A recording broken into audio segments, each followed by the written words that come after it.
All right, I may have to dub over this because they have like a communication system piped in here, but I'll try and talk up. This is the unit that was all banged up when I got here. Started this up maybe 2-3 weeks ago, and the solenoid was busted. So I have a solenoid magnet strapped to it right now. And it's funny, there's a solenoid in and a solenoid out. So it still should have functioned properly, but I actually think the problem I'm here for is going to be remedied. There's a new problem, and I think it's going to be remedied, though, by what I'm here for. So I am here to install a new solenoid. So we're going to go with that first. We're going to clean this thing out. They said this side works just fine. This side was throwing a high torque error. Here's where it shouldn't have functioned this way because, again, there's a solenoid in and a solenoid out of the barrel. It was the solenoid in that was damaged, so it is jumped all the time open. Now, does that mean the unit's going to run all the time? Well, yes, except for it should be closing on the outlet of the evaporator and thus shutting down the system. But they said this side's throwing a, I don't know. We'll see. Maybe my understanding of the refrigeration is incorrect on this one. But you can see we're going to have to pry the heck out of it to get this panel off. But mayhap,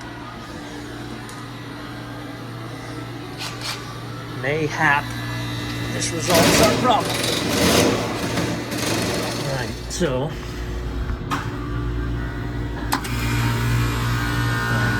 I just plugged it back in. So here is the solenoid that I just put on. I removed my magnet, and it has jumpers, easy peasy, clicks right on.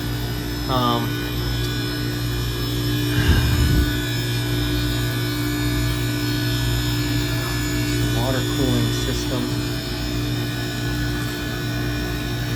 So having my magnet on this one would have left it susceptible to, if the other one was also open, it would have been over freezing.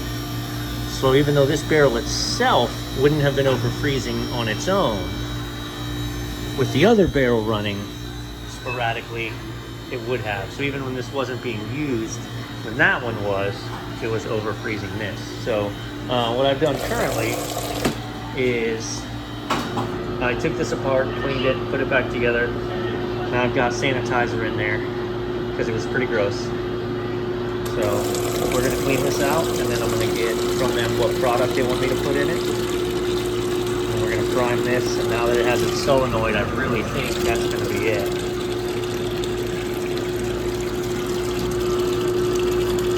Okay, here's a trick that I do. So you have to have these regulators in, but it fills really slow when you have the regulators in. So what I do is I pour it in, and I put that in there. Then after it's full, I start bleeding out of it, because right now the regulator is allowing in the proper amount of, and you can see that the barrel's filling, but you don't want it filled to the top. There's a certain amount of air that needs to be in there, which that's providing. But instead of waiting forever for it to fill that way, put your jug in, look, bam, fill this up, pour it back in the top. Okay, so now I've gone into the right, so in the right cylinder, our cylinder temp is 22 degrees, so we know it's freezing. This uses a consistency formula, which is how many amps, right? So right now, the motor is only pulling 1.88 amps, right? And as it freezes harder and harder, our amp draw is going to go up. Our consistency number is going to go up. And then at a certain preset consistency, the beater should drop out, not on temperature, but on thickness. All right. We are turning out a good product. There's a little star that you put on there, and that helps it not to be so that way.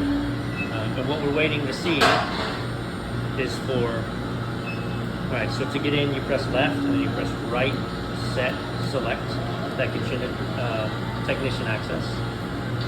Then you can come down here to performance and hit select.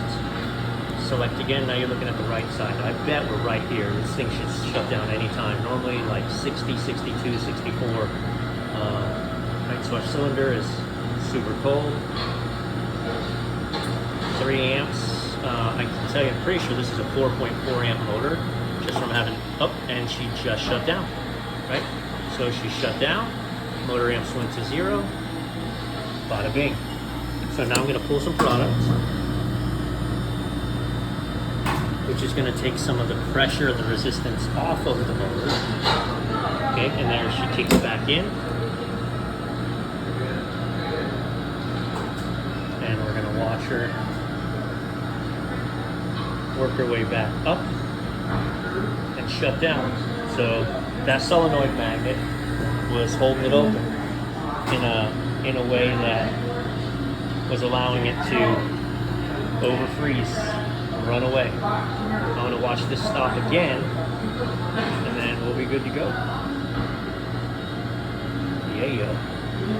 And you literally just caught that last second of that. So she just cut off. I put the star on it because we're about to put it back in service. Okay.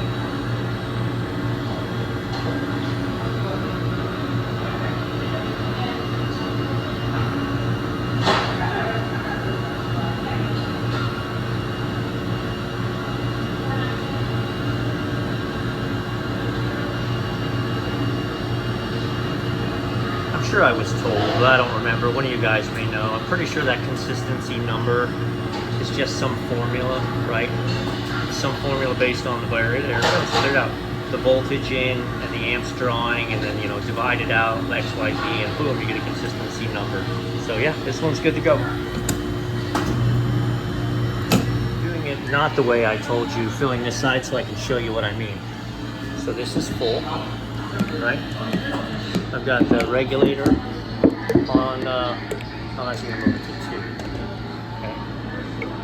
Right? You can see how slow that's filling. It takes forever. So if you take this, pull it out, plug.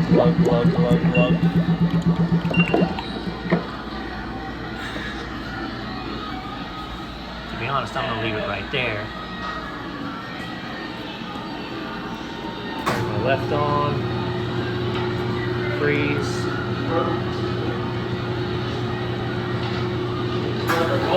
Compressor just kicked in, and we should watch that temperature drop. And we should have a beautiful swirl ice cream.